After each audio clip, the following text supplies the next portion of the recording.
I don't know if you guys have been paying attention or not, but the cost of living in the United States is steadily going up. And the inflation right now is not only affecting your personal life, but it's affecting your dating life. And in this video, I'm going to explain why and give you a few videos as to evidence why. Here we go. Applause on Wall Street as the S&P 500 hit a record high yesterday. Investors shrugging off a new report that finds inflation once again rose last month. Consumer prices were up 3.2% from a year ago, slightly above what was expected, and Americans are noticing. I love Honeycrisp, but $9 for a bag of apples? Nah, that's not good. The main culprits keeping prices high: gas rose 3.8%, rent rose 0.4%, clothing up 0.6%. Grocery prices overall were flat last month, but cereal and egg prices rose again, with eggs up nearly 6%. I'm living paycheck to paycheck because it's so hard really to save. President Biden touted Tuesday's inflation report, saying, "My top economic priority is lowering costs, and we continue to make progress." If inflation is going down, that's great, but I have not seen any of my bills get cheaper. It does not feel like it's gotten better. Some good news in the furniture industry: costs are coming down. Half of entire sections are clearance. IKEA now says it's cutting prices. IKEA is reducing the pricing on a lot of their products due to the fact that global inflation is coming down, and the company is now investing a lot in infrastructure and supply chain, which will further reduce the prices on their most popular products. Furniture costs have dropped 4% in the last year, but with overall inflation rates ticking up slightly, don't expect the Federal Reserve to cut interest rates before the summer at the earliest. Hi, everyone. There she said it, guys. Here's the thing, and I know some of you guys don't want to hear this, but it is what it is. The prices are never going back to what they were in the 1950s, where you can get, for $1, you can get 5 things. You can get a burger with fries and a candy bar for 75 cents. You can fill up your whole gas tank for like $5, $10. We're never going back to prices ever being that low again. So don't bank on these people to lower the prices. You're going to have to earn and find a different way to get a different skill to earn more money. That is the best strategy that you have right now. I know a lot of you guys want to play that minimalistic lifestyle, but people only teach you to do that because it's easier to do than it is to make more money. This is how bad it is right now. Now, how is this connected to your dating life? Not only is inflation going up, but women's delusional dating standards is inflating as well. Let's get into the design. These are what women are saying right now. What's the most a man should spend on a first date? I wouldn't say like with the most, but I think the minimum, I feel like within the like 200 to 300 range is like normal. That's the minimum? Yes.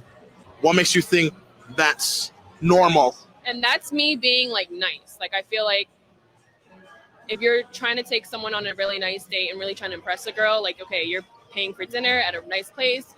This is a first date we're still talking about. Yeah, don't you want to impress the girl on your first date? Like you want to show her a good time, get drinks, get dinner, do something else. Like, I don't know. But is that realistic for a man to want to spend $300-400 the first time he's getting to know a chick? I think so. Otherwise, what are you doing? If you're not trying to impress someone, you're just like wasting your time. You're just You're just trying to screw them. What does he get in return for dropping $400 on a first date for you? He gets my attention.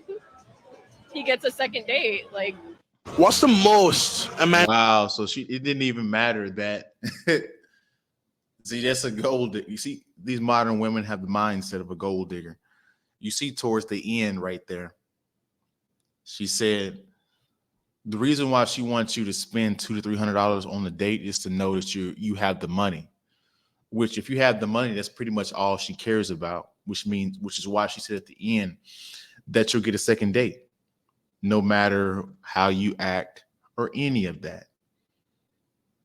So you have inflation that you're battling with, paying your own bills, living paycheck to paycheck, and then you come out here with this woman, and she wants you to spend $200 to $300 on the first date.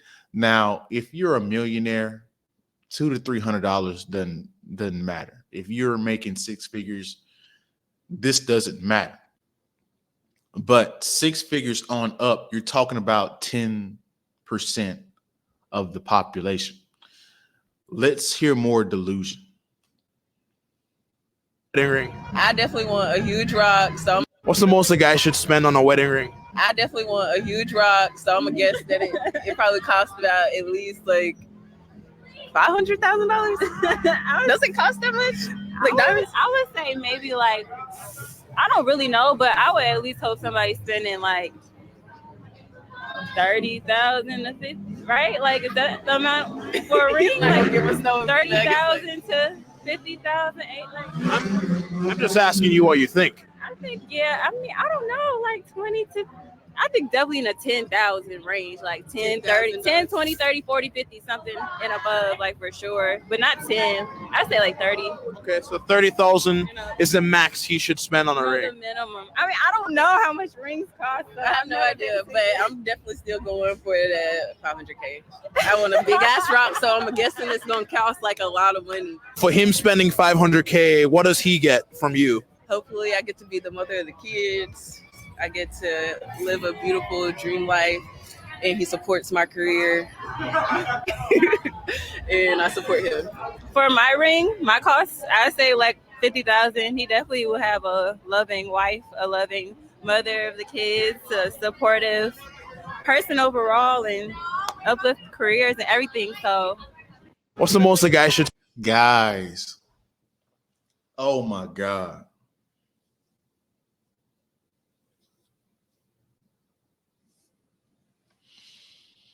Did that woman just say 500K for a wedding ring?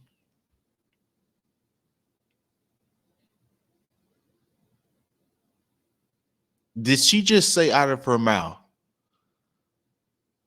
500K for a wedding ring? Do you know what kind of man she is talking about? We're in the range of like 2% of the male population that will be able to afford that without it hurting their bank account. These women have no concept of how much things cost. And then you see how whenever he asks them, what does he get? A loving wife. Love, the honeymoon stage always wears off. So that's not dependable. What else do these women say? I get to live a dream life where you support my career. So I'm going to spend 500K and I get a woman that gets her fantasies met, and I still have to support her career.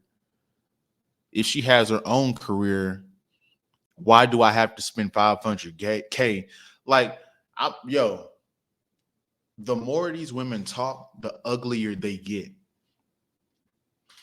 This is disgusting. This is what I'm talking about, guys. This is how this is affecting your dating life.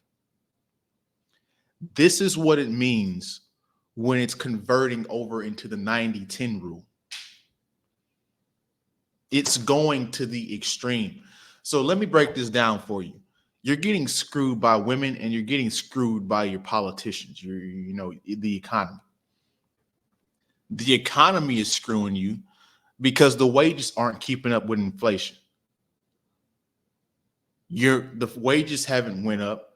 You're still making $20 an hour, but your housing is going up every year or every lease term. If you have an apartment, property taxes are going up if you have a house. Insurance is going up if you have a car, anything. But your wages are staying the same. Not only is that, it's going to stay the same now because we have migrants coming over into the city or coming over into the States. And the minimum wage here is 10 times better than the minimum wage from where they came from.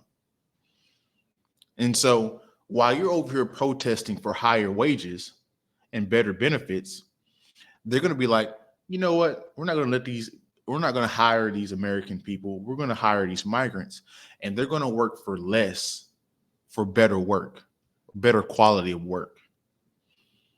They're boxing you out of the market. And it's been known that Gen Z men,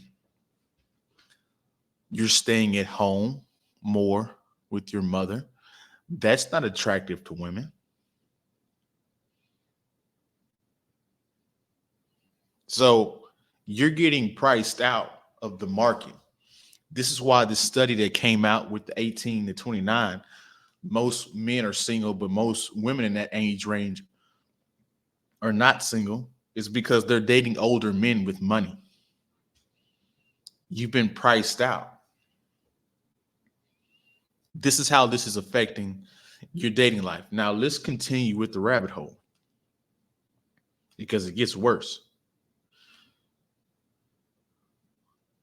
Multiple candidates on that stage that said they wouldn't touch entitlements, including Trump. And any candidate that says they're not going to touch entitlements means that they're basically going to go into office and then leave America bankrupt. Social Security is going to go bankrupt in 10 years. Medicare is going to go bankrupt in 8. So the way we deal with it is we don't touch anyone's retirement or anyone who's been promised in, but we go to people like my kids in their 20s when they're coming into the system and we say the rules have changed. We change retirement age to reflect life expectancy. Instead of cost of living increases, we do it based on inflation. We limit the benefits on the wealthy, and we expand Medicare Advantage plans.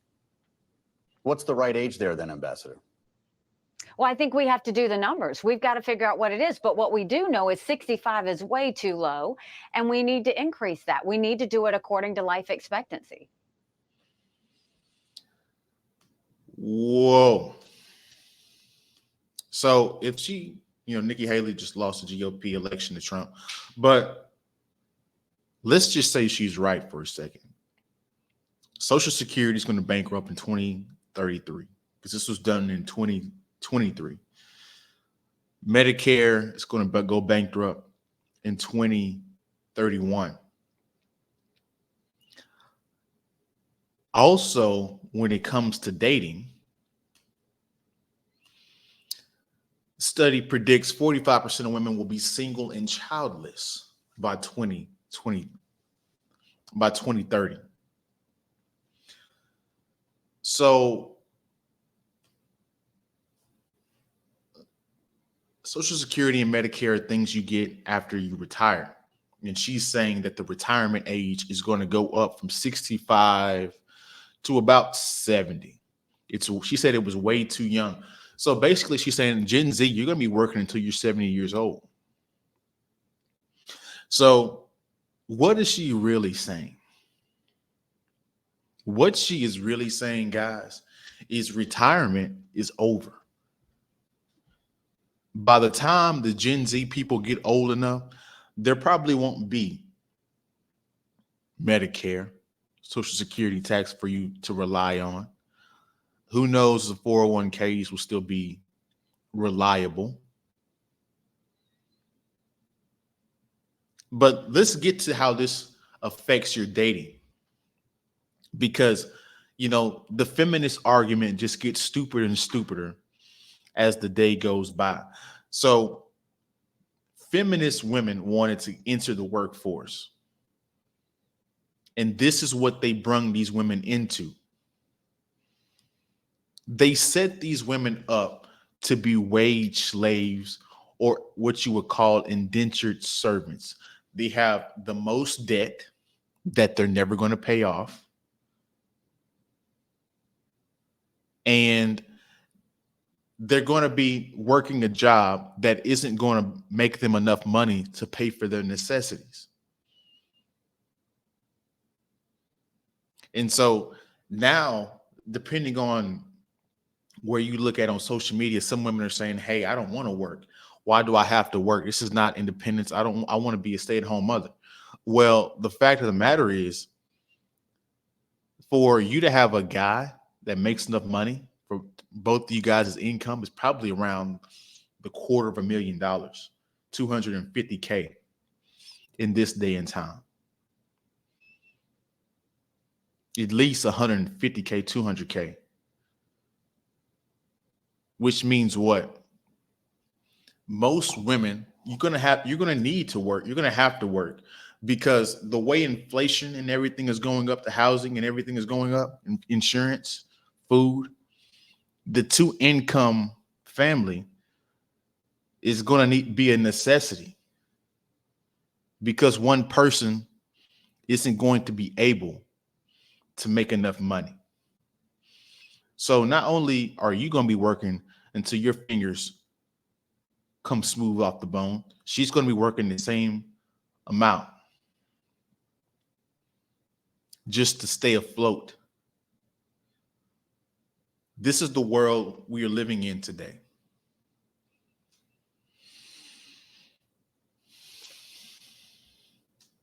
This is the world we live in today. So, guys, get on your money grind. Understand money, investments, where to put your money, where not to put your money. This is not financial advice, but get your finances together, and 2030 will be the year. If you don't have it together by then,